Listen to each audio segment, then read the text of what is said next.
నమస్తే, welcome to hit TV. నేను నరేష్. మాజీ ముఖ్యమంత్రి వైసీపీ అధినేత జగన్మోహన్ రెడ్డిపై మరో కేసు బుక్ అయింది. ఇదే మాట్లాడదాం. మనతో పాటు రాజకీయ సామాజిక విశ్లేషకులు కృష్ణకుమారి గారు ఉన్నారు. మేడం నమస్తే. నమస్తే. జగన్మోహన్ రెడ్డి వరుస పర్యటనలో జనాల ప్రాణాలు పోవడం, ఆయన పైన కేసులు ఇవన్నీ అవుతుంటే తాజాగా మరో కేసు బుక్ అయింది. మేడం, గుంటూరు మిర్చి యార్డ్కి ఆయన మొన్న పర్యటించిండు.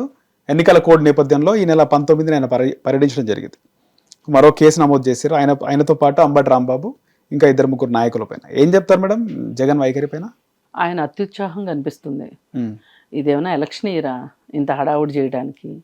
కానీ ఈ టైంలో చేయాల్సింది ఏంటి అంటే, మీరు అసెంబ్లీ లోపల, అసెంబ్లీ బయట, ప్రజాక్షేత్రంలో, అసెంబ్లీ బయట అంటే మీరు చేయవలసిన పోరాటాలు ఉన్నాయి, అవి చెయ్యండి.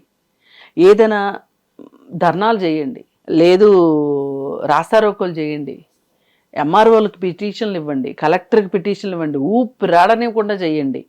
ఎమ్మెల్యేలని, గెలిచిన ఎమ్మెల్యేలని అవేమీ చేయకోకుండా కరెక్ట్గా దారిని పోయేది ఎవడరా అంటే దెబ్బలు తినేది నేనేరా అన్నట్లు అక్కడ ఎలక్షన్ కోడ్ ఉంది, ఎమ్మెల్సీ ఎలక్షన్స్ కోడ్ ఉన్నాయని తెలిసి కూడా, అంటే ఇప్పుడు అంత తెలియనంత అమాయకులు అయితే కాదు మీరు.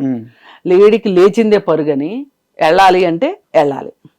ఇలా వెళ్ళడము, కావాల్సిన పద్ధతుల్లో పర్మిషన్స్ తీసుకోకపోవటము, ఏదో ఒక సెన్సేషన్ క్రియేట్ చేయాలనుకో అవుతుంది కేసు అయితే అవని కేసులు వాళ్ళకి వాళ్ళతో కేసులు పెట్టించుకోవాలి అనే ఒక దృక్పథం వచ్చేసింది.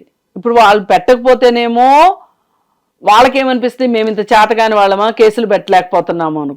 కేసులు పెడితేనేమో అంటే ఇది ఒక వ్యూహం అనమాట, ముందస్తు వ్యూహం ఇది. నేను చట్టానికి వ్యతిరేకంగా వెళ్తాను, నా మీద కేసు అవుద్దా అవదా, అవ్వకపోతే వాళ్ళ చేతగా అంటాను, అయితేనేమో నా మీద కక్ష సాధింపు.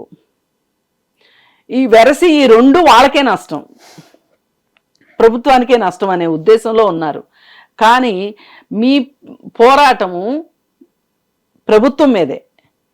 అది ఎవరి కోసం అయి ఉండాలి? ప్రజల కోసం అయి ఉండాలి, ప్రజల అవసరాల కోసం అయి ఉండాలి. అంతేగాని మీ ఎగ్జిస్టెన్స్ కోసం, మీ ఉనికి కోసం చేయాల్సింది కాదు కదా పోరాటాలంటే. రాజకీయ పార్టీలు ఉనికిని చూసుకోవటం కాదు, ప్రజల కోసం పనిచేయాలి రాజకీయ పార్టీలు. రాజకీయ నాయకులు ఆ విధంగా ఉండాలి.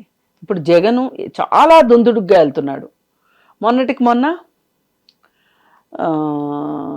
పల్నాడులో పర్యటించేటప్పుడు కారు కింద పడి కార్యకర్త చనిపోవడం జరిగింది. అసలు అంత చుట్టూ అంత జనాలు ఉన్నప్పుడు అంత స్పీడ్గా వెళ్లాల్సిన అవసరం ఏంటండి? స్పీడ్గా వెళ్ళకపోతే ఆ యాక్సిడెంటే జరిగేది కాదు. పోనీ స్పీడ్గా వెళ్ళకపోయినా 5-10 స్పీడ్ వెళ్ళినా మేడం, కింద పడ్డప్పుడు చుట్టుపక్కల చాలా మంది ఉంటారు కదా మేడం, ఇమీడియట్ గా కార్ని దనదన బాధేసి తీస్తే అయిపోతుంది. ఆ డేర్ ఎవరు ఎందుకు చేయలేదంటారు మేడం? అంటే జగన్ ఉన్నాడు ఆ కారులోనా? ఆ కారులో జగన్ ఉన్నాడు, ఆ స్పీడ్కి వెళ్తుంది, మనకు దెబ్బలు తగిలితే అసలు పైగా వాళ్ళకి 11 కార్లకో ఎన్ని కార్లకో పర్మిషన్ ఉంది, కానీ ఏకంగా 30-40 కార్లు వచ్చేసినాయి.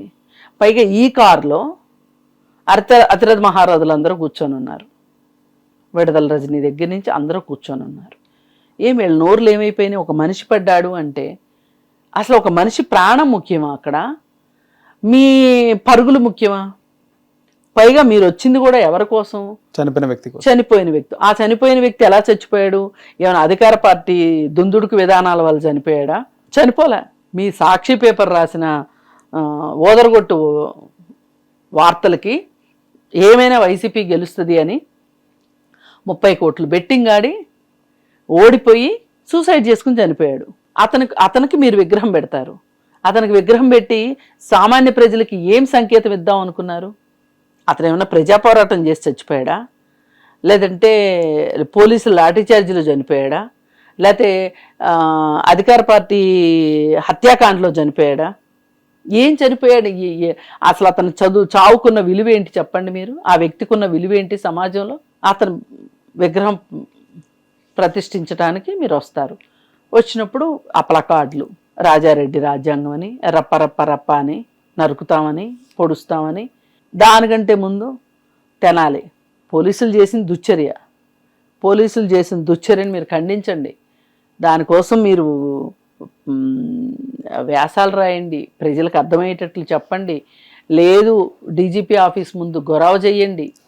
ఇవి ఉన్నాయి మార్గాలు. ఇవి వదిలేసేసి వాళ్ళని పరామర్శించడానికి వెళ్తే వాళ్ళు పచ్చి దొంగలు, వాళ్ళు నేరస్తులు వాళ్ళు. కాకపోతే మన అభ్యంతరం ఏంటి అంటే ఇక్కడ ఆ నేరస్తుల్ని ఆ విధంగా శిక్షించే హక్కు పోలీసులకు లేదు. మీరు అది మాట్లాడండి మేడం. ఈ మధ్య జగన్ ఎక్కడికి వెళ్ళినా కూడా ఎవరో ఒకరు చనిపోతున్నారు మేడం. ఆయన పోయే కార్యక్రమాలు కూడా చనిపోయిన వ్యక్తుల కోసం పోతున్నాడు పరామర్శకి. పోయినప్పుడల్లా ఒక మరణం సంభవిస్తుంది మీరు గమనిస్తే. ఏంది ఏం సెంటిమెంట్, ఏం టైం సెంటిమెంట్ లేదు, ఏం లేదండి, సెంటిమెంట్ లేదు, ఏం లేదు.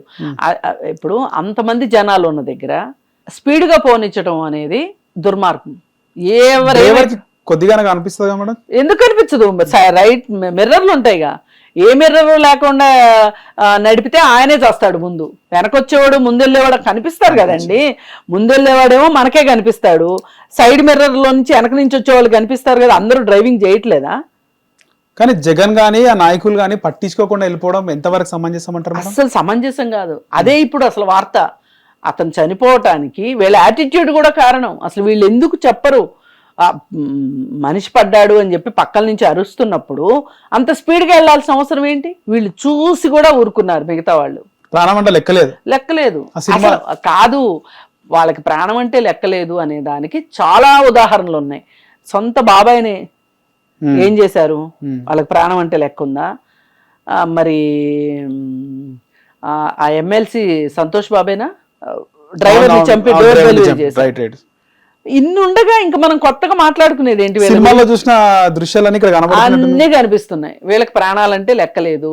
వాళ్ళ పదవి, వాళ్ళ డబ్బులు ఉంటే చాలు, ఇంకేం అక్కర్లేదు వాళ్ళకి. ఇది ఇలా చేసుకుంటూ వెళ్తున్నాడు జగన్. ఇప్పుడు మిర్చి యార్డుకి వెళ్ళడంలో కూడా వెనక వాళ్ళ ఉద్దేశం ఏంటి అంటే ఎమ్మెల్సీ ఎలక్షన్లు ఉన్న సందర్భంలో కోడ్ ఉంటుందని కూడా తెలిసి వెళ్ళినందుకు గాను అతని పైన కేసు బుక్ అయింది. ఇది కూడా రాజకీయ కక్ష. ప్రభుత్వం మా మీద కక్ష కట్టింది అంటే ఇక ఎవ్వరేమీ చెప్పలేరు. ఏదైనా అతను అసెంబ్లీకి వెళ్ళి అసెంబ్లీలో ప్రజల తరఫున ఎలుగెత్తి చాటాల్సిన అవసరం ఉంది. అసెంబ్లీలో పోరాటం చేయాలి, బయట పోరాటం చేయాలి. అలా చేయకోకుండా తనదైన శైలిలో తను పోరాటాలు చేసుకుంటూ వెళ్తాడు. పోరాటం అనుకుంటున్నాడు. మరి అది రేపు పొద్దున ఎలక్షన్స్ టైం వచ్చేసరికి ఏ విధమైన పరిణామాలు అవుతాయి, ఏం జరుగుతుంది, అతనికి మంచి అవుతుందా చెడు అవుతుందా, అసలు ఈసారి ఎలక్షన్స్ వరకు అతను ఉంటాడా, అతను బెయిల్ రద్దు అవుద్దా, అన్ని ప్రశ్నలే కదా. అన్ని ప్రశ్నలే. పైగా అదే కోయలు ముందే కూర్చింది అన్నట్లు సంవత్సరం అవ్వలేదు ఎలక్షన్లు అయ్యి, కొత్త అధికారంలోకి వాళ్ళు వచ్చి సంవత్సరం కాలేదు. ఇప్పుడే నువ్వు ఈ విధంగా సమస్యల చుట్టూ పరిగెట్టి హడావుడి చేసి ఏంటి సాధిస్తావు? ఇది టైం ఏంటి అంటే ప్రజల తరఫున పోరాటం చేయడానికి, ప్రజల గొంతుకుని నువ్వు అసెంబ్లీలో వినిపించటం, అది చెయ్యాలి.